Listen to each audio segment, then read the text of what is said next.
Was there any particular reason why you wanted to get involved in this? Yes.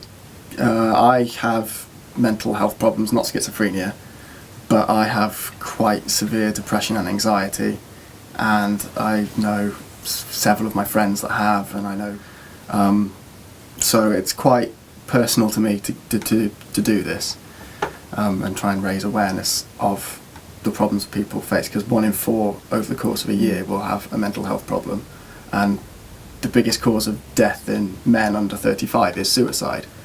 So you hear all about heart disease, and people are and you hear lots of, as Karen, I'm sure you're aware, you hear lots of information about how to live healthily and eat right, but in terms of mental health, there's a lot of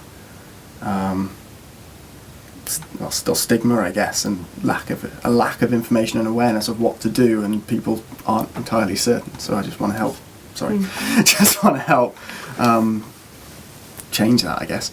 Yet it's still something that people feel it's difficulty in talking about it. Yes, I didn't tell anyone at work for a long time, and I actively avoided telling people, but it's something that people, even if you're not personally, even if you know someone that has it rather than you yourself, it's still very difficult. That I know my friends, some of them don't know how to talk about it, some of them don't understand it, and it's frustrating on so many levels.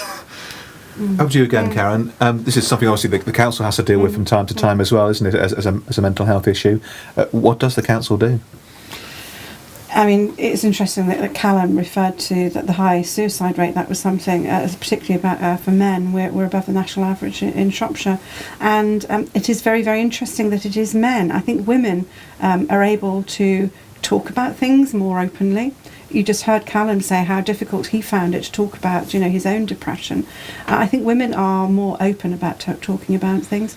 There's lots of projects going on at the moment. One of them is men's sheds. I don't know if you're aware of that, but it's for men. I won't say of a certain age because that sounds a bit patronising, but it tends to be sort of older men, and it's a way for them to meet.